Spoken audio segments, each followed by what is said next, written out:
Estás escuchando El Despertar, un podcast dedicado al estudio de la Biblia y enseñanzas prácticas para las mujeres en su diario vivir. Hola chicas, buenos días. Es un gusto nuevamente para mí estar aquí para comentar el capítulo 3 del libro del Éxodo.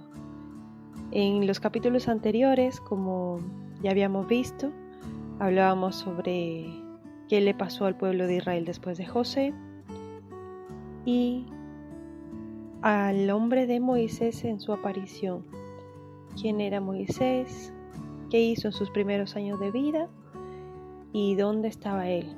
En este momento, él se encuentra en el desierto, siendo pastor de ovejas junto a su suegro Jetro, su esposa llamada Séfora. Así que continuemos con este capítulo.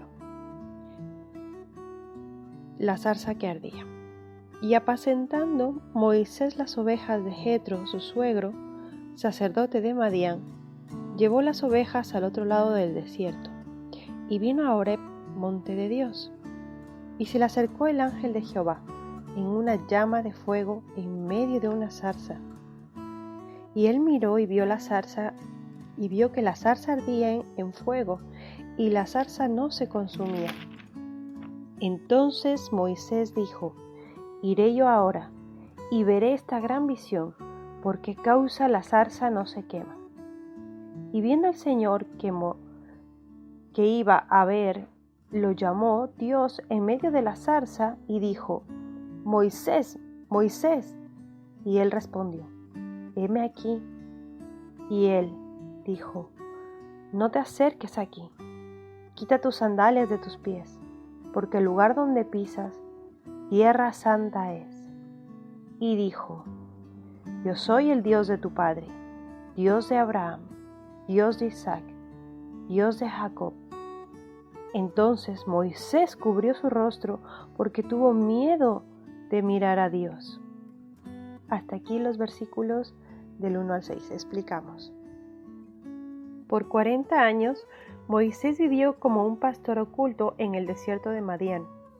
Hasta este punto de su vida era tan humilde que él no tenía ningún ganado al que pudiera llamar como propio. Las ovejas pertenecían a su suegro. Moisés llevó las ovejas hasta este monte, el monte de Horeb, que después sería llamado el monte Sinaí.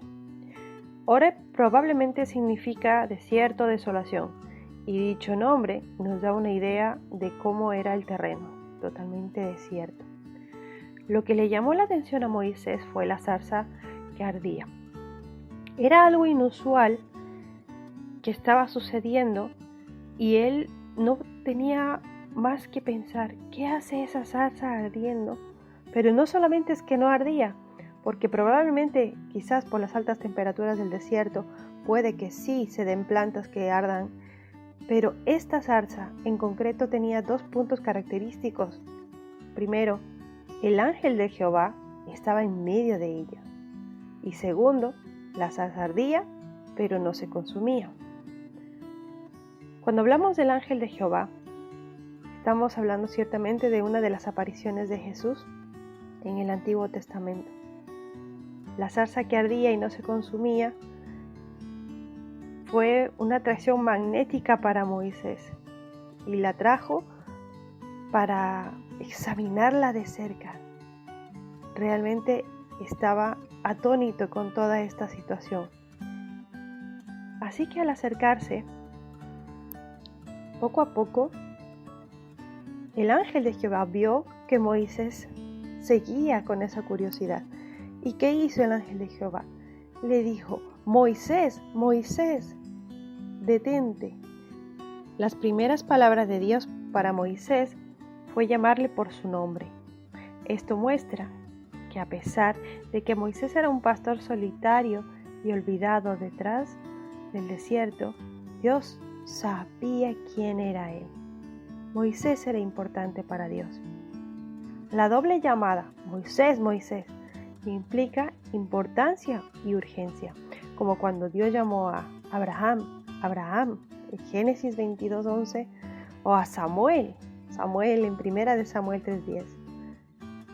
Recordamos a Jesús también hablando a Simón, a Marta y a Saúl en 2 ocasiones, llamándolo de manera doble. Lo podemos ver en los libros de Lucas, el capítulo 10, en el capítulo 22 y en el libro de los Hechos. Moisés respondió al llamado. «Heme aquí», dijo. Así que le ordenó el Señor que se quitase las sandalias porque estaba en lugar santo. Recordemos que este lugar era santo y debido a que Dios es santo, siempre habrá una distancia entre Dios y los hombres. Dios dijo a Moisés que hiciera lo que era apropiado para una criatura frente a su Creador, el reverenciar y reconocer su santidad. Moisés respondió como un hombre que sabía que él no solo era una criatura, sino una criatura pecadora, y cubrió su rostro. Durante sus años en el desierto de Madián, Moisés debió de pensar muy seguido cómo él había asesinado a un egipcio y del orgullo que él tenía que pensar que él podía liberar a Israel por sí mismo. Moisés pudo haber recordado 1000 pecados reales e imaginarios, pero ahora, cuando Dios apareció, él respondió de una manera muy diferente de lo que pudo haber respondido hace 40 años. Ahora veremos la comisión de Dios para Moisés. Versículo 7.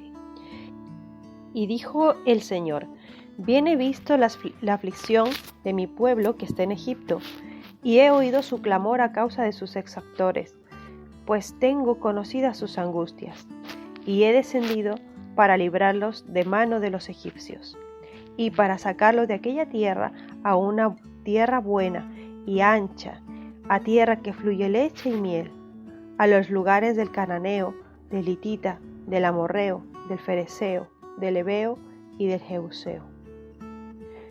El clamor, pues, de los hijos de Israel ha venido delante de mí, y también he visto la opresión con que los egipcios los oprimen. Ven, por tanto, ahora, y te enviaré al faraón, para que saques a mi pueblo, los hijos de Israel. Según entendemos, esta aparición de Dios a Moisés era la primera aparición desde que se trasladó Jacob a Egipto, unos 215 años antes. Cuando el Señor le dice que ha visto la aflicción de su pueblo, vemos aquí a un Señor cercano, un Dios realmente cercano y que se preocupa por las aflicciones. Él ha visto, Él ha oído, Él sabe. Ahora, sabe que en Egipto están siendo sus hijos están siendo duramente tratados. Así que ha trazado un plan para librarlos de esta esclavitud. Egipto era un tipo de mundo, le podemos llamar. El Señor se entregó por nuestros pecados para librarnos de este presente siglo malo. Lo hace por medio de la cruz, lo recordamos en Gálatas del 1 al 4. El Señor nos libra de algo, del pecado, y de este modo nos lleva a algo, la salvación, tipificado por la tierra de Canaán, la tierra prometida. Si bien Egipto representa el mundo, varias de estas tribus que ocupaban entonces la tierra prometida tipifican la carne que procura estorbar al creyente. La victoria se gana por medio y a través de Cristo y de la cruz. En el versículo 10, cuando dice: Ven por tanto ahora, y te enviaré al faraón, para que saques a mi pueblo, los hijos de Israel, de Egipto, vemos el gran poder del Señor, que con solo un hombre, el Señor libertaría a casi 3 millones de su pueblo, de la nación más poderosa de la tierra, decididos a mantenerlos en cautividad. Es lo mismo en la actualidad.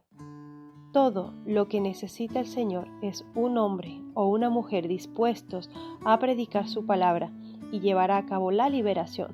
Incluso los casos más difíciles, Dios es capaz. Continuamos con el versículo 11 en adelante. Entonces Moisés respondió a Dios: ¿Quién soy yo para que vaya al faraón y saque de Egipto los hijos de Israel? Y él le respondió: Ve, ciertamente yo estaré contigo, y esto te será por señal de que yo te he enviado. Luego que hubiese sacado este pueblo de Egipto, adoraréis a Dios sobre este monte.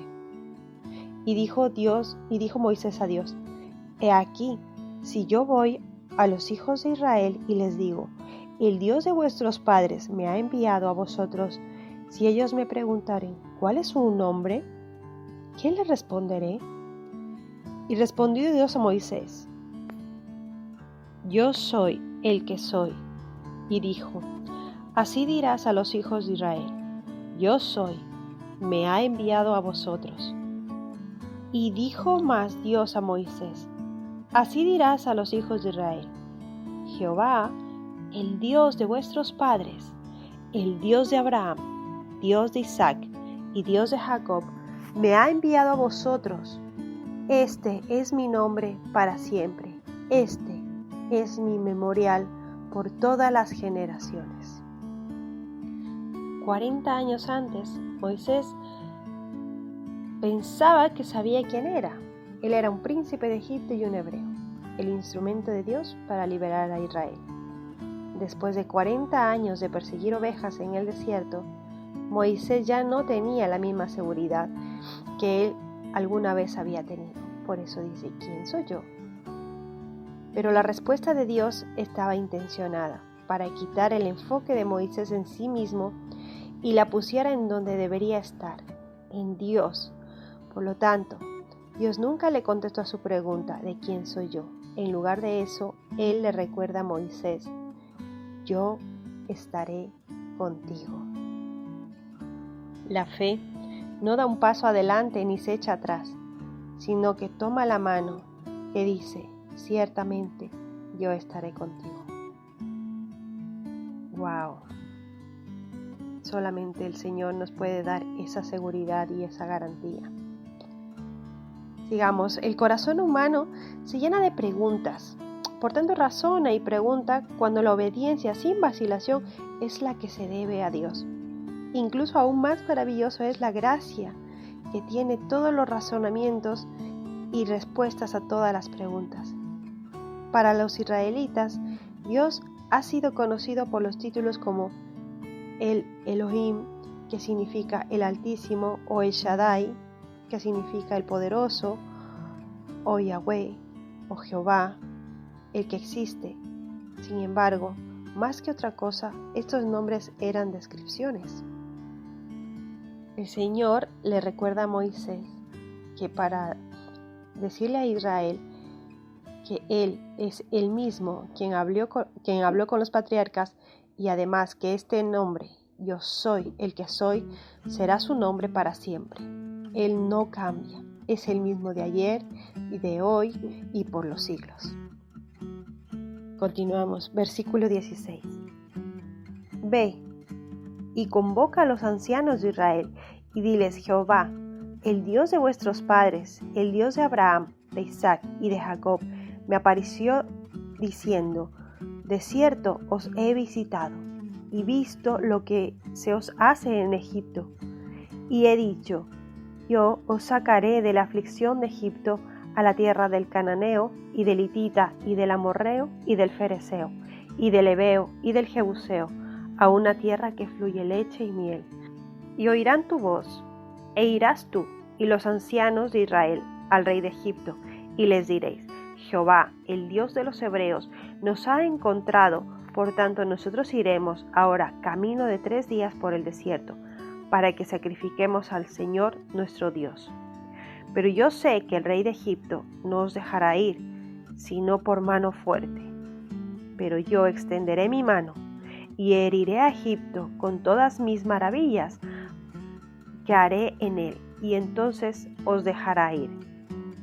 Y yo daré a este pueblo gracia en los ojos de los egipcios, para que cuando os partiereis no salgáis vacíos, sino que demandará cada mujer a su vecina y a la que se hospeda en su casa vasos de plata, vasos de oro y vestidos, los cuales pondréis sobre vuestros hijos y vuestras hijas, y despojaréis a Egipto. Y hasta aquí el capítulo 3. Continuamos explicando. Después de 400 años en Egipto, Moisés tenía el trabajo de anunciar que ahora era el tiempo de que los hijos de Israel regresarían a Canaán y el de tomar la tierra que Dios había prometido a sus padres. Esto era probablemente contrario a lo que el pueblo y los ancianos de Israel deseaban. En 400 años tú te has arraigado. Ellos probablemente no tenían el deseo de regresar a la tierra prometida. Todo lo que ellos querían era que fuera mucho más cómodo vivir en Egipto. Y a veces nos pasa eso. No queremos que Dios nos saque de nuestro círculo, de nuestro mundo acomodado, sino que simplemente sea algo más sencillo de habitar, algo más agradable para nosotros. Como nos parecemos, ¿verdad? 40 años antes, Moisés tenía todo a su favor. Era príncipe, tenía poder y quiso hacer las cosas a su manera, pero no le salieron bien. Seguramente él se estaba preguntando, ¿por qué le escucharían ahora, cuando su apariencia ya no tenía nada a su favor? Pero recordamos que no se trataba de Moisés, se trata de Dios, y ahora Dios estaba a su favor. Ellos ciertamente escucharían el mensaje que daría Moisés. El Señor había trazado este plan minuciosamente. Veamos, lo primero fue presentarle una pequeña petición a Faraón, es decir, Moisés tendría que acercarse a él y pedir que dejara a su pueblo salir. Esto lo hizo para que fuera más fácil y atractiva la petición para Faraón, para que él no tuviera ninguna excusa de rechazar a Dios y de endurecer su corazón. Pero Dios sabía que desde el inicio el corazón de Faraón tendría que ser removido y llegarían las plagas y las calamidades. Pero todo esto estaba realizado con un propósito y no fueron planeadas al azar. Moisés le preguntó a Dios, él como sus compañeros israelitas recibirían la noticia de la liberación de Egipto. Pero el poner al pueblo de Israel detrás de Moisés era solamente una pequeña parte de la lucha que iba a venir. ¿Qué pasaría con los egipcios?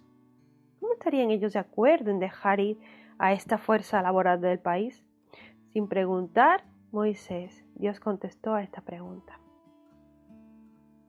Mas yo sé que el rey de Egipto no os dejará ir, sino por mano fuerte.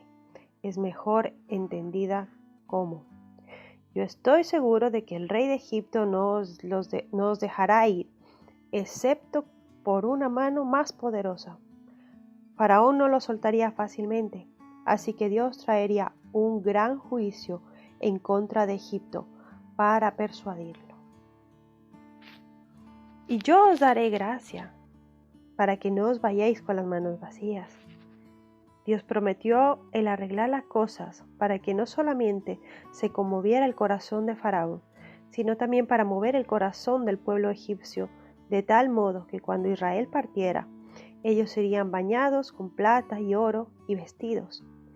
Esto no fue robar ni extorsión, que quede claro, pero eran las ganancias apropiadas por años de labor forzada. Dios no era inconsciente de tales cosas. Él se da cuenta en todo lo que nosotros hacemos. Él es nuestra justicia, Él es nuestra verdad. La justicia de Dios llega de una manera u otra, pero nunca tarda. Siempre, pero siempre llega a tiempo. Hoy nuevamente te hago la pregunta. ¿Estás en Egipto? ¿Te sientes atrapada en la circunstancia en la que estás viviendo? Contesta estas preguntas y la pregunta más importante. Dios te ha mandado a hacer algo. ¿Vas a obedecerle? ¿Vas a caminar de la mano del yo soy? Recuerda que no estás sola, porque Él dice, yo estoy contigo. Yo voy delante de ti. Yo soy. Él es, por siempre y para siempre.